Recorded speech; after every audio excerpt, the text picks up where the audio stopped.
A spaceship called Origin is taking a crew to Thea, a planet 5 light years away from Earth.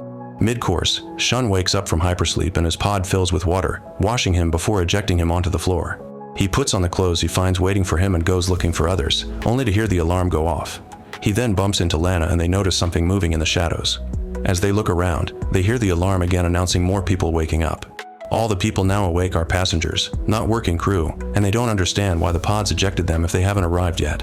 While discussing the situation, Shun thinks about how he ended up here. Back in Tokyo, he used to be part of the Yakuza while his brother Takeshi was a police officer. Takeshi knew that Shun felt trapped in the criminal life and told him about the Thea project so he could escape. Shun agreed to go to a special presentation and put on some glasses that showed him all the benefits of Thea, the only discovered planet so far that could sustain human life. It was still being colonized, so they needed more people to work there. Any volunteers would get to start a new life with a clean slate, which made Shun think about all the people he killed for the Yakuza. Shun thought it sounded too perfect and would only go if Takeshi came along. A few days later, while Takeshi was in the middle of a dangerous case, he called Shun to confirm he wanted to leave together, but they had to do it that night because the cops were after Shun. Unfortunately, the cops learned that Takeshi was telling on them and Shun was shot, but he ran away just in time. Soon Takeshi found him and helped him get to his apartment, but the Yakuza were waiting there and killed Takeshi on the spot for being a cop. Some days later, the gang boss beat Shun up for befriending a cop. When he went home, Shun almost self-deleted, but a picture of his brother stopped him.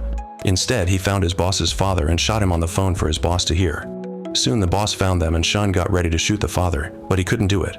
Luckily, the guard the boss brought was a friend of Shun's and shot the boss so they could finally be free.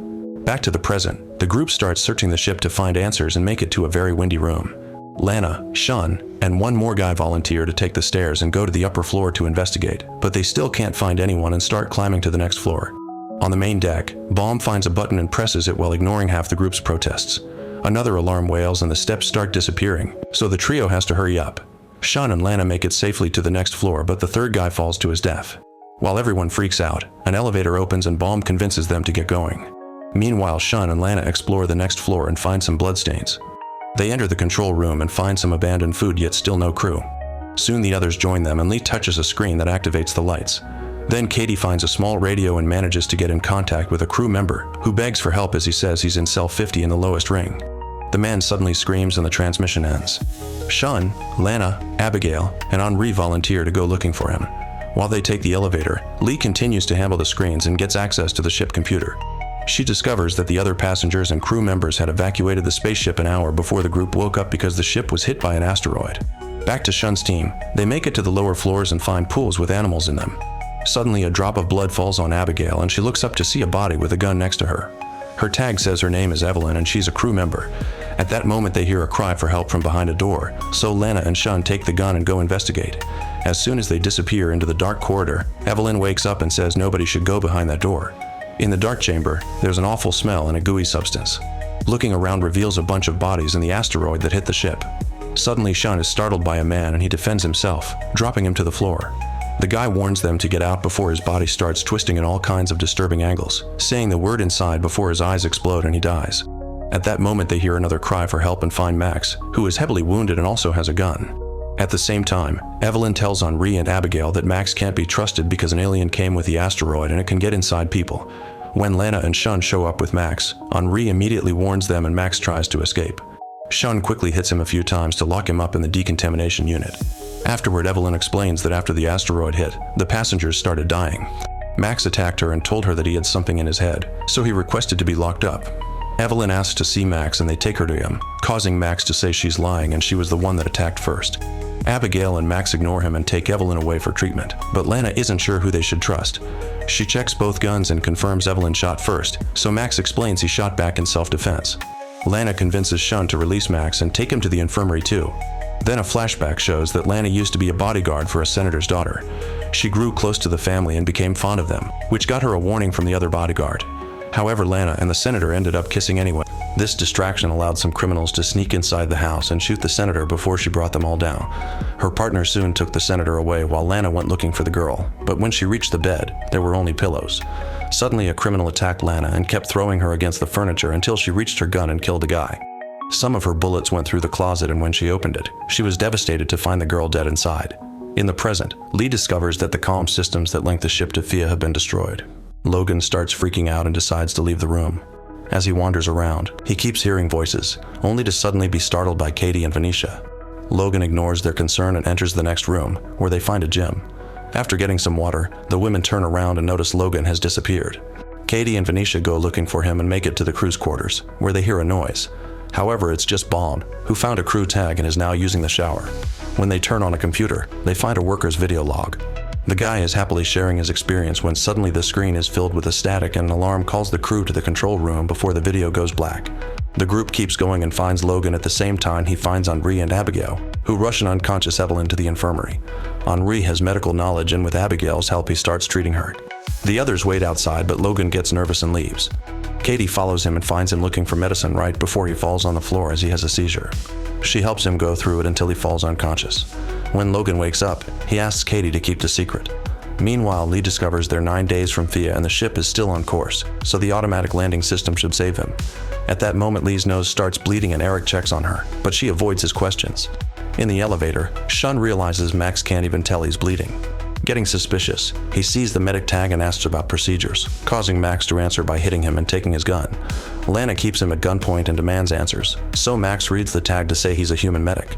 Lana freezes because of her PTSD and Max tries shooting Shun, but the safety is on, so Shun uses the chance to beat him up and take the gun back to shoot him death. Worried, the duo runs back to the disaster zone and discovers there's a body missing. They follow a trail of goo and find the elevator going up, so they'll have to search every level. Shun gets nervous and points his gun at Lana, wondering if he can trust her. Lana immediately disarms him and points out they should ask Evelyn for help. In the infirmary, Evelyn is unconscious but stable. She remembers the day she told her family about the space trip. Her father had been proud, but her sister got angry because she was leaving her alone to take care of their dying dad. During the trip, Evelyn noticed Henri had been twitching in his pod and Max helped her fix the oxygen levels. When it was time for the crew to go to sleep too, Evelyn's pod malfunctioned and the bright beam of the ship entering speedlight reached her face, causing her to see many visions of her past and future. She woke up and left her pod, finding the room empty. Then she searched the area and found many of the passengers bleeding, only to wake up for real. It turned out the light had hurt Evelyn's eyes and Max was treating her. They started spending time together and grew close. Eventually, Max removed the bandages and Evelyn's eyes were healed, so they shared a kiss. The next time the crew went to sleep, Evelyn had visions of a violent future for the passengers. The crew was awakened by a sudden alarm when asteroids begun flying toward the ship. Most were caught by the shield, but one managed to hit them anyway. The computer showed that passengers were dying in cell 50, so Max took a gun and went down to check with a coworker. Behind the door 50, they could hear screaming. Minutes later, Max contacted Evelyn on the radio and begged for help before the transmission was cut off. Evelyn ran to warn the captain, who announced they were evacuating because an alien was aboard, so she considered those in cell 50 dead. Evelyn ignored her orders and went looking for Max instead of evacuating the passengers under her care, explaining why Sean and the others didn't leave. When she made it to cell 50, Max warned her that he was already possessed before attacking her, so Evelyn shot him to defend herself.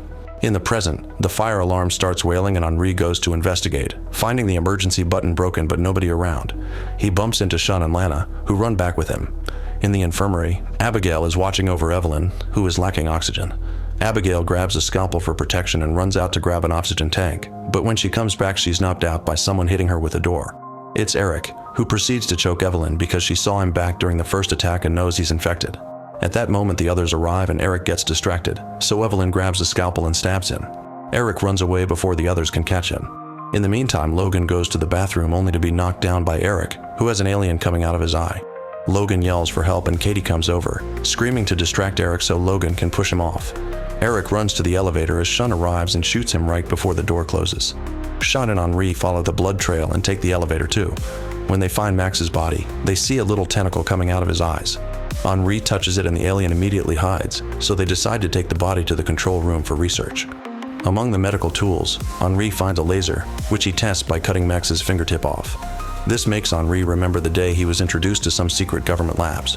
The leader said they wanted to use Henri's DNA knowledge to trigger diseases instead of curing them, intending to kill a political oppressor to save lives. Henri worked hard but reached no results, so the leader asked for another scientist's help. The competition inspired Henri to work more and he found the right DNA for the mission, which successfully killed a politician in South Africa. Seeing his family on TV made him feel guilty about it. In the present, Henri starts cutting the top of Max's head and they find the alien attached to Max's brain, but it's decomposing. The alien is bug-like and can reproduce by entering a host, controlling their behavior. Then Lana and Sean go looking for Eric, who is back in cell 50 and has found a radio. He calls Venetia in the infirmary and begs for help, saying he has chunks of memory missing and doesn't know what he did. Soon Lana and Shun make it to the morgue, where they find the radio with a body. At that moment, Eric locks the door behind them and makes the cold in the room worse to slowly kill them. Henri and Abigail take Max to the infirmary and find Evelyn but no Venetia. At that moment, Lana contacts them for help while Shun begins hitting the cold air vent with a piece of metal. Since it's not working, he decides to use his fingers to pull the lid off, getting hurt in the process. Then he tries to hit the machine with the metal, only to get shocked and fall. Lana decides to try again and manages to make the cold stop just in time. Meanwhile, Venetia meets with Eric, who apologizes as he collapses. When Venetia comes closer, Eric confirms he's been acting and attacks her. Hearing her screams, Henri and Abigail decide to split. Abigail makes it to the morgue and helps Lana carry Shun away. When Eric is about to infect Venetia, Henri tackles him and the men start to fight. Venetia tries to escape, so Eric jumps on her instead. Thus Henri jumps on him too and the fight continues. Then Venetia stabs Eric with a scalpel and Henri steps back to lock the door. Eric threatens to kill Venetia if Henri doesn't open the door, but Henri apologizes and opens the airlock instead, causing Venetia and Eric to be ejected into space. Sometime later, Lee unlocks the crew's quarters so they can go to sleep. Before choosing a room, Logan kisses Katie. The guilt won't let Henri sleep, so he goes to the airlock, only to discover blood indicating someone escaped through the ceiling hatch. A sleeping Lee finds a strange bug walking on her body, only to wake up and realize it was a nightmare. She leaves the room and finds water on the floor, which she follows until she finds Eric's body in the pool. Soon Henri arrives and checks the blood, noticing there's no goo in it. This means the alien is on the loose. Another flashback shows that Lee used to be a hacker. She worked for a gang leader, who one day fired her to replace her with AI. The meeting was done when she took off her glasses, revealing it was all online because Lee is unable to touch people. Getting desperate, Lee hired an AI companion and took her to an abandoned game, where she removed her morality filters. Then Lee gave her a program she made, hoping the AI would help her bring down other AI so she wouldn't lose her job. This gave the AI tons of new knowledge. They spent a lot of time together in the virtual world, and they even gave the AI a hologram so she could learn to touch people. One night they went to a virtual bar and saw Lee's former boss, so the AI made a plan. She approached the guy and gave him a drink with Lee's hacking program in it, activating it by kissing his neck. The boss realized this AI wasn't one of his and grabbed her, so Lee screamed at the same time the AI broke a glass on the guy's head. A bunch of guards appeared, so Lee had to log out. She waited a few hours before logging back into the bar, and when she tried to approach the AI, the guards surrounded her. Lee escaped by transferring herself to the abandoned video game, where her AI found her. She warned Lee that the gang was after her, so Lee's only chance to escape was to join the Thea project. Then the AI kissed her to transfer the information she had about it before disappearing. Afterward, Lee downloaded everything in a chip and got surgery to hide it under her skin. In the present, Lee forces herself to ignore her fears and helps Henri take the body to the infirmary. He cuts the top of the head off and confirms that the alien is gone. Then Henri takes the brain out and cuts it in two, discovering that the alien corrupts the memory. Getting an idea, Lee runs out of the room and bumps into the others, who notice the blood on her shirt. Soon the group makes it to the infirmary and they realize the alien must be infecting one of them.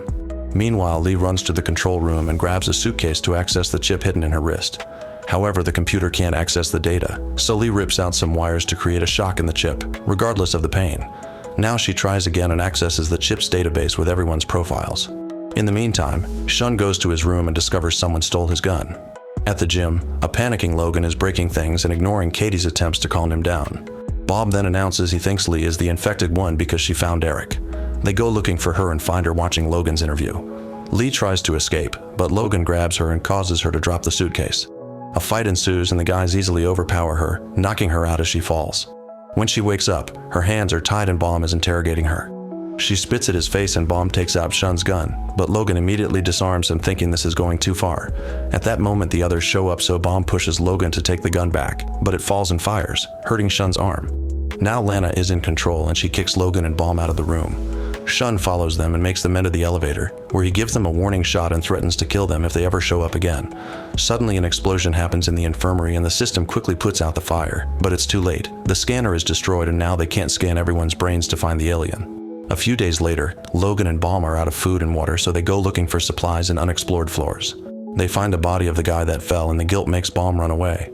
In another room, he's pleased to discover a life raft full of food. After grabbing some supplies, he comes out and sees Katie secretly bringing food and medicine to Logan. Then a flashback shows Baum at an auction for one of Earth's last plants. He met Margot and they quickly hit it off. They started dating and Baum discovered she was the owner of a very valuable necklace, which she kept in a nanobot safe activated by her voice. Margot steps on Casper realized Baum was using Margot to steal the necklace and explained she took it from his dead dad, so he wanted to help Baum reclaim what was his. Baum continued dating Margot while secretly recording everything she said to put together the password.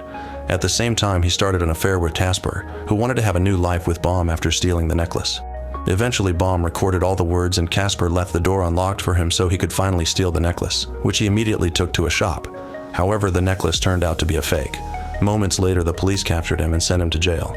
Margot visited and explained her husband lost the real necklace to gambling, so she wanted to at least get the insurance money by making someone steal it. She promised to get a short sentence for Baum if he didn't tell the police about the fake, but he refused to cooperate and she left.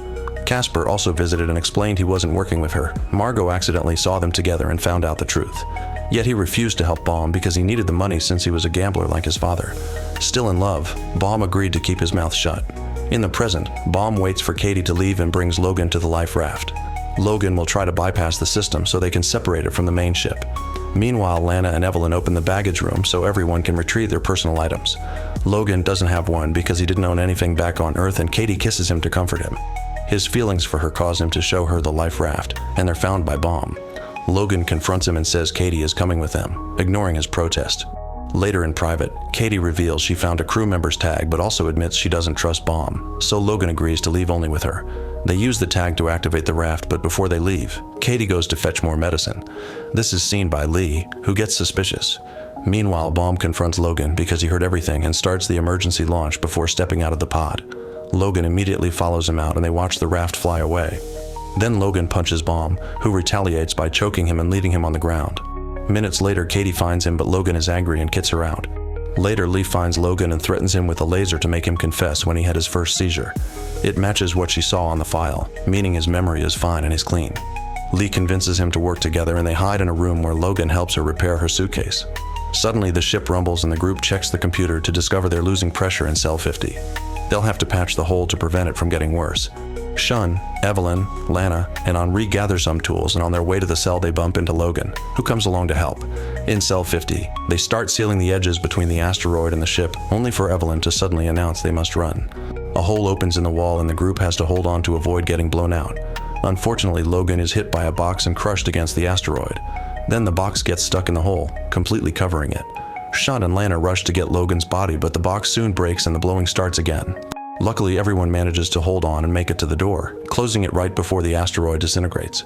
In the control room, Lee discovers the system is activating the defenses and contacts Shun's group to warn them the ship is about to disconnect the ring they're in. Everyone crosses the door before it closes, but Lana trips and is left behind. Shun asks Lee to open the door, but the system doesn't let her. While Henri and Evelyn take Logan away with Baum, Shun tells Lana her only choice is to find a spacesuit and jump out of the ring through the asteroid hole. Meanwhile, the group takes Logan to the infirmary. He needs a transfusion, but they don't know his blood type and getting in the wrong one could kill him. Henri is O positive, known as the most common type. Logan is dying anyway, so Henri thinks they should take the risk. At that moment, Lee finishes fixing her suitcase and checks the profiles just in time to tell the others that Logan is A negative. Baum has it and they immediately start the transfusion. Back to Lana, she finds the suit and enters cell 50, concentrating on Shun's voice to deal with her fear. He asks about her past, so she shares a story about her brother as a distraction. She carefully leaps through the hole and holds onto the side of the ship while Shun opens the airlock, which causes him pain. When the ring finally is ejected, Lana makes the jump and lands on Shun, closing the door before the cold could kill him. Moments later, Logan wakes up alone and sees a wounded Lee above him. She bleeds all over him and says it's inside before dying. Logan immediately moves away and is found by Katie. Another flashback shows that Logan used to do community service in a retirement home as part of a deal with the law. One of the old ladies smelled Mary Jane on him and convinced him to share while admitting she couldn't wait for her euthanasia to be approved. On her birthday, Logan took the lady out on a ride so she could have a last fun day before her incoming death.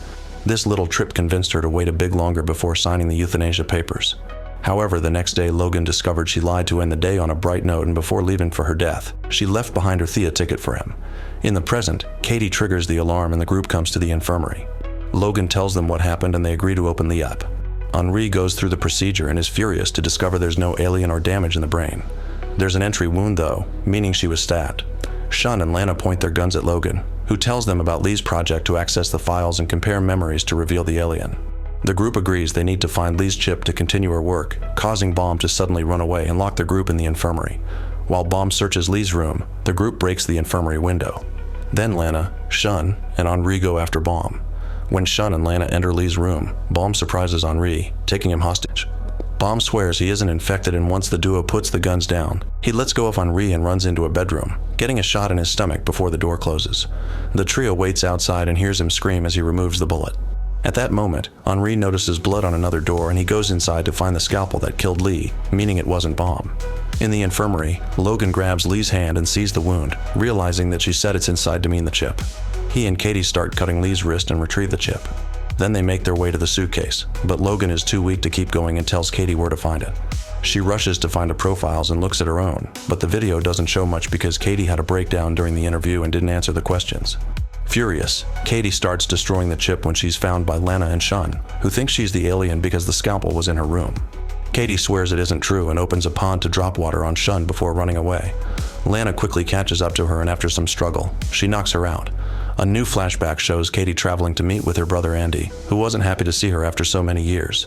She wanted to spend time together, but Andy kept avoiding her. Instead, Katie started to help the locals and met Sean, who was kind to her. However, Andy asked her to stay away from him. Katie agreed while hiding a chip inserted in her neck. Eventually, Andy let her come to his sermons, during which he talked about a life without technology. The moment was interrupted by a drone, which scanned Katie's chip before flying away. Now the locals didn't want anything to do with her except for Sean, who was happy to have another misfit in town and took her horse riding. Katie went too fast and fell. When she woke up, she was home and Andy informed her he kicked Sean out. An argument ensued, and it was revealed that when Katie was a teen, she burned down the trailer of the kid that harassed Andy to kill him. Andy didn't forgive her and Katie had to leave. When Katie wakes up, her hands are tied and she's been locked up. The group discusses what to do with her and agrees to let the authorities on Thea deal with this since they only have one day left. Suddenly, the ship starts rumbling and the group discovers the shields are closing, only to then notice they can finally see Thea. To their shock, a probe flies out of the planet and connects to the ship. The group rushes to check on it, but it's empty. Suddenly, the probe blows and takes control of the ship's system. It detects a non-native life form, so it activates a special protocol as all the ship rings start glowing too. In the cell, Katie is having a panic attack as flashbacks keep haunting her. Shun and Lana go to check the corridors and notice gas being released in the last circle, so Henri uses an axe to break the wall and discovers poison tanks. The gas is being used to kill everyone aboard and it will soon reach the other circles. Baum thinks they need to kill Katie to save themselves, and while everyone argues, Logan goes to the cell and breaks the glass to free her. Meanwhile, Lana refuses to kill again, so Shun makes her give her gun to Baum and the men go searching for Katie to kill her. A chase ensues and soon the guys find Kate, who finally admits she destroyed the chip because she didn't want Logan to discover her past. Shun puts his gun down, saying they've already been wrong before.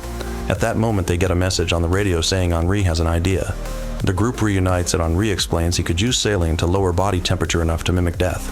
If the host dies, the parasite should too. Henri admits he may fail to bring her back, but Katie volunteers to do it anyway. The test begins and Katie starts flatlining, but soon they hear the ship computer release more poison in another circle, meaning the alien isn't dead yet. Henri starts working on bringing her back and it takes too long, so they think she's dead. Thankfully, Katie wakes up in the end.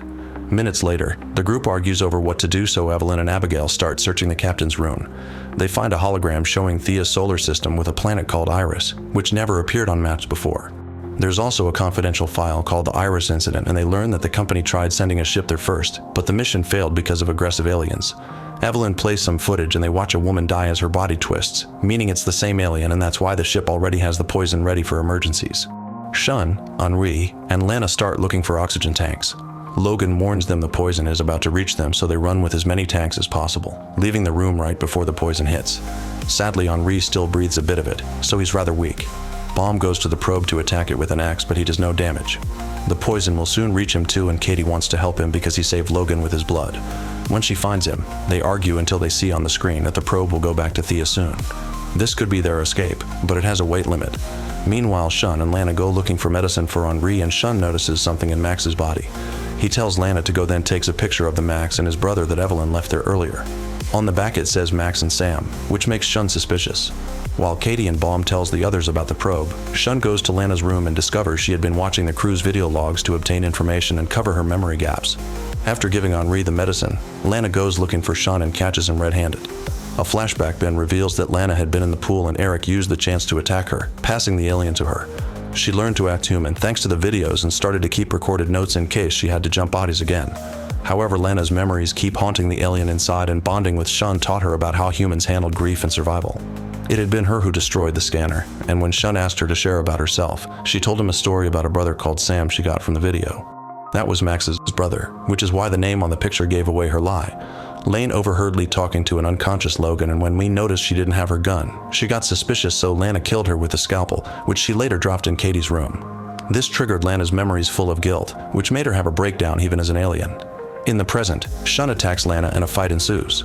After lots of struggle, Lana pushes Shun off and runs away. Shun immediately chases after her and the fight starts again near the elevator. Lana makes Shun stop by pointing her gun at him, and Shun calls her a monster, which makes Lana remember the child's death. Agreeing she's a monster, she gives the gun to Shun, who knocks her out instead of killing her. At that moment, Abigail announces over the speakers that none of them can choose who to leave behind, so they'll stay and let Lana and Shun have the probe. While the group gathers the oxygen masks hoping to survive, Shun picks Lana up and takes her to the probe, then he ejects it with her inside. The computer immediately cancels the protocol and announces they'll be landing on Thea soon. The whole group starts celebrating except for Henri, who suddenly pukes and collapses. In the probe, Lana receives a message from Thea saying nobody should come closer because the planet isn't safe. Thanks to everybody that's watching. Yes, this is my real voice, just on a different microphone. I use AI just a little bit to smooth things out, and it warps things a little bit, but that's the price we pay. But anyway, if you want me to do more like raw, not even compress it or anything, just maybe leave a comment or something. Thanks, bye-bye.